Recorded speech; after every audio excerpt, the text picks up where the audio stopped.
With a star addressing allegations and more, this is Wrestling Rambles. My name is John, and you're watching the Wrestling Report. Before we move on, make sure you subscribe to Wrestling Rambles with notifications on, and don't forget to like the video.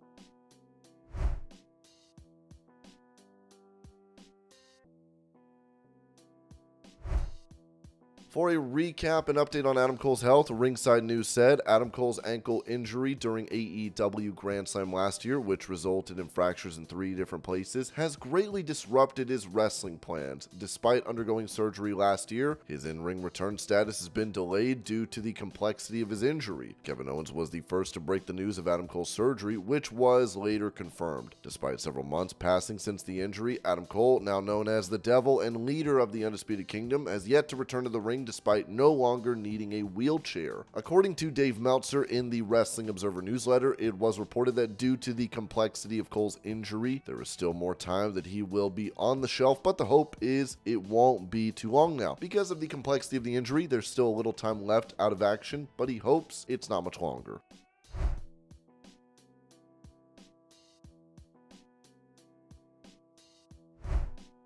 Revealing his goal on the main roster, Bron Breakker said this on the Masked Man show: "I take this a day at a time and try to stack as many positive days in a row as I possibly can, because you're either getting better or you're getting worse. My goal is to get better every single day, every single time that I step out as the best version of me that the fans have ever seen. I owe it to them to give them my 100% best every single time they see me, because I'm new, I'm a rookie. I treat it every single time when I go out as these people don't know who I am. They've never seen me before. My mentality is to earn these people's respect, that I belong up here, and not only do I belong, but I can be a main player here for a very long time. So that's my mindset going forward on the main roster. My goal is to be a top guy in the future and to just carry the brand."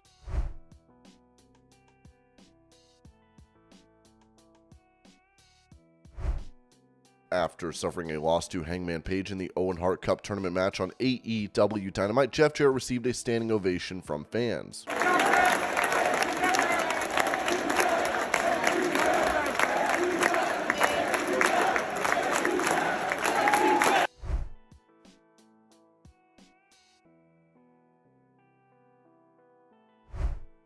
Mentioning the reason for an NXT star not getting to use their real name, Ringside News wrote that Tokyo Olympics competitor Tamira Mensah-Stock made her in-ring television debut with WWE earlier this week at their NXT Level Up show. Tamira Mensah-Stock became the Olympic champion at 68 kilograms at the Tokyo Games in 2021, earning the distinction of being the first black woman to win gold in freestyle wrestling. She continued her impressive streak by clinching her second world title at the 2022 World Championship in Serbia. In March of this year, the Olympian signed with WWE and competed in her first match at an NXT house show in Melbourne, Florida, where she defeated Brianna Covington. This past Tuesday, Tamira Mensah-Stock made her in-ring TV debut during the NXT Level Up tapings, competing in a singles match against Ren Sinclair. Interestingly, she wrestled under the ring name Tyra May Steele.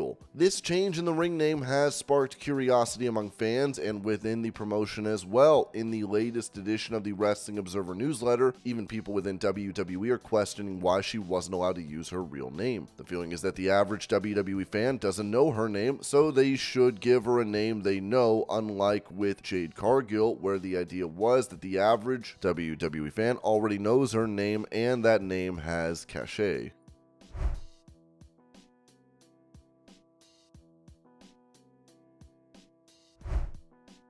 Explaining what it would take for him to step between the ropes for a match, WWE commentator Wade Barrett said this to Metro: "I'm fit and healthy. If something came up where, okay, there's a match here, would you be interested in doing it? If it makes sense to me and I was excited to do it, absolutely I could."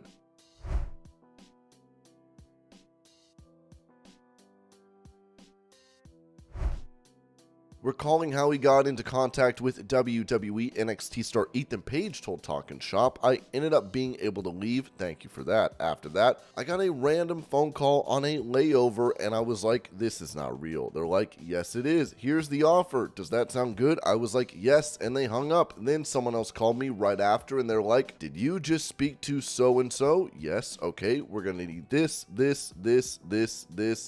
and then we'll have everything sent over to you. I was like, wait a second, that was a real phone call that just happened? It was me flying home from Winnipeg to go work for Sami Callihan in Dayton, Ohio. I had to fly to Detroit and then pick up my car and drive 3 hours and I was dreading it. Then I went to do a show and I got to keep it secret and I got to see all of the boys again before I took off. A bunch of the Impact guys were there that I got to see. It was cold and out of nowhere. Crazy.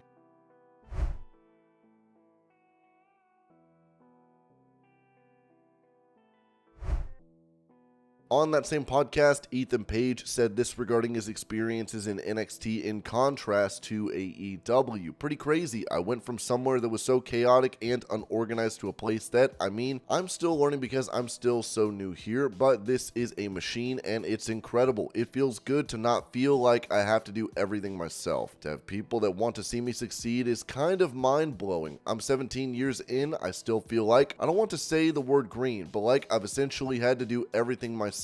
I pretty much taught myself how to wrestle and now I'm like, oh, there's geniuses here all day that I can be like, does this suck? Okay, well tell me how to do it better, and they will.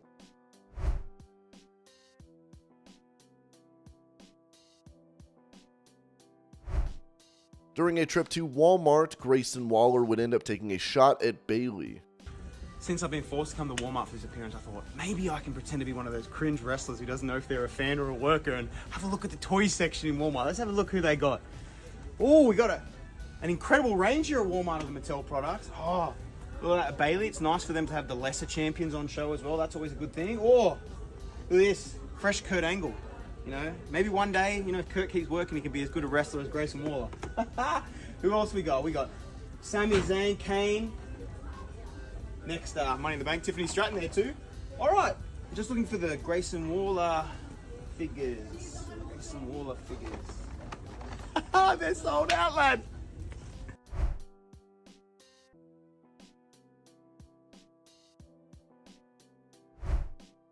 As former Stardom performer Giulia is now with another Japanese promotion in Marigold, she is expected to make the move to WWE. While she was set to appear on NXT Heatwave, she suffered a wrist injury and required surgery, with the Wrestling Observer newsletter writing, Giulia is on the road this weekend with Marigold even though she's not wrestling, but she won't be in Toronto for NXT Heatwave and was always planned to be at the Marigold events this week. Ringside News added that Giulia, the highly anticipated new addition to NXT, may not be appearing at NXT Heatwave, but fans might not have to wait much longer to see her on the brand, according to Fightful Select's Corey Brennan. Sources in both NXT and Marigold have confirmed that Giulia will not be present in Toronto for NXT Heatwave on Sunday, as she will be on the road with Marigold this weekend. There have been no plans reported for a video appearance or any other form of appearance from Giulia at Heatwave. However, Brennan learned from other NXT sources that the expectation is for Giulia to feature in the next NXT Premium Live event. While the exact date is unconfirmed, it is believed that the event will likely take place during SummerSlam weekend. WWE is eager to have Giulia on screen as soon as possible, but she has Marigold commitments to complete first. Regarding her current injury, Giulia is yet to be cleared, but is expected to be ready in time to face Sari at Marigold Summer Destiny next weekend. Creatively, everything is on the table for Giulia's debut on NXT. An NXT Women's Title Challenge is still expected, though not guaranteed. For those wondering about Giulia's status with WWE, she officially joined the company during WrestleMania weekend. Fans eagerly await her debut, which promises to bring fresh excitement to the NXT roster. As anticipation builds, it is clear that Giulia's eventual appearance in NXT will be a major event, injecting new energy and competition into the women's division. With her talent and WWE's creative freedom, her debut is set to be a significant milestone for the brand.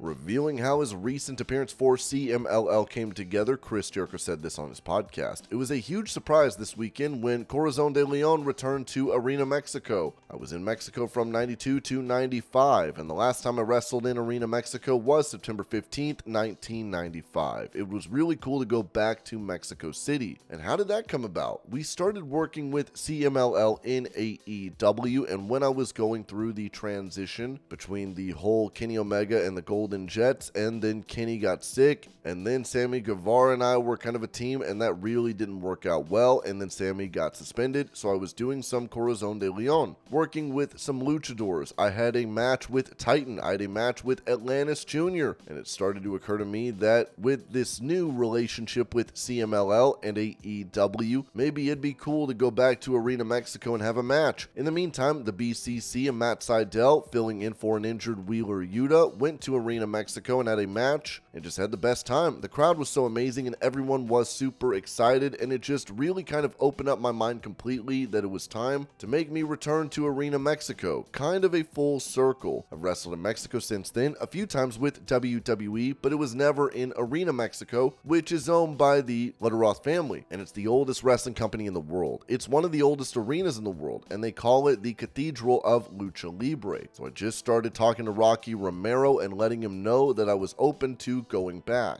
Rocky is kind of a liaison for AEW to both CMLL and to New Japan Pro Wrestling, so he's very valuable. We just started discussing what could I do, what would be a great match to have, and who would be there that I'd do something good with. We kind of decided that Mystico would be the perfect kind of almost a dream match of Chris Jericho, Corazon de Leon and Mystico. So we did some negotiations with them, and they came back with the original idea of doing a tag team match, which I wasn't feeling. Then we kind of went back to the drawing board and again kind of came up with the idea to go a singles match. That's what we decided to do. Then you start the negotiations, and it's always great to get for something that you're doing, but this is not so much for the money as it is just for me to return to this place where I pretty much cut my teeth.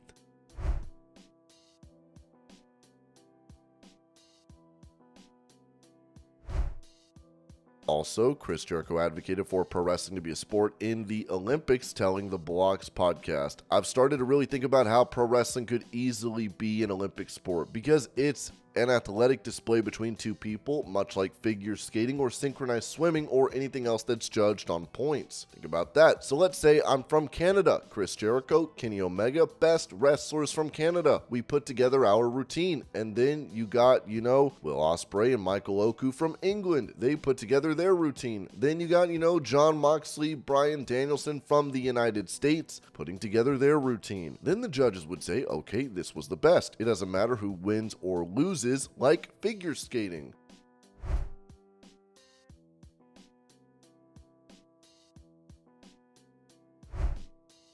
Talking about the length of AEW pay-per-views, as the last event, Forbidden Door, had 15 matches, Jim Ross noted on his Grilling JR podcast. I believe that, it's a tough question. I believe that a pay-per-view should be 3 hours. Plenty of time. If you can't conduct your business in 3 hours, you need to reevaluate your plan. At least that's my take on it. But those 4 and 5 hour pay-per-views are daunting, to say the least. So I am of the belief that somebody said, well, when you were down at WCW back in the day, how long were your pay-per-views? I said they were 2 hours and 50 minutes long, and that's a fact. So I think somewhere more in the 2 hour and 15 minute range is better than, or 3 hours, just say 3 hours for simplicity's sake, is more my wheelhouse. And now that I'm getting older, my attention span has been affected. So I think 3 hours is a nice starting point for a pay-per-view. That's just me, because you first got to cater to your audience, and I think that when you get past 3, you're gambling. I don't know that that's a smart thing to do. Gamble with your audience's attention span, because no matter what we say, the heavy stuff is at the end. It's called the main event, and I think that's something that's very important. You've got to cater to that audience, make sure they're covered, make sure they like they like the order, and it's just hard. It's hard to figure that out, but I think somewhere in that 3 hour range would be my preference.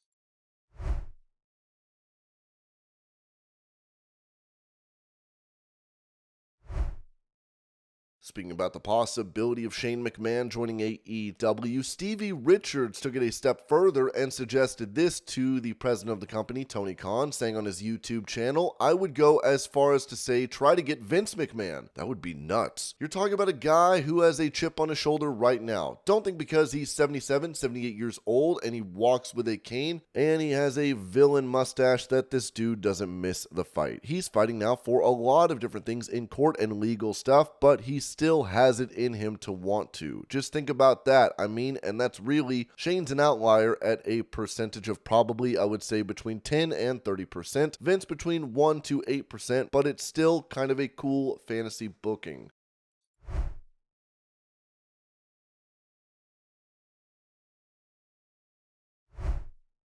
Going over what is next for Penta El Zero Miedo, as his AEW contract is reportedly set to expire between August and September, Dave Meltzer said this in the Wrestling Observer newsletter. With Penta, all signs are that at this stage of his career, he'd probably wind up going for the best offer, and in the end, that would be the case with most now that WWE has cut back on dates, so the schedules aren't that different.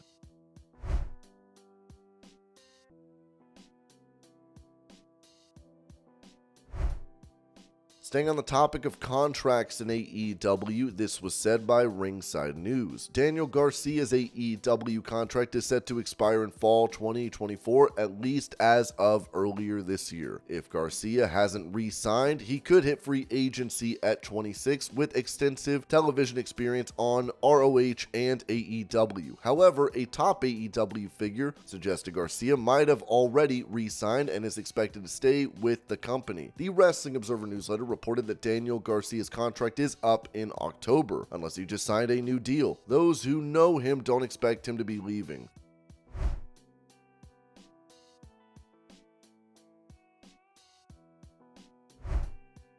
Previously, Tiffany Stratton posted this clip on social media.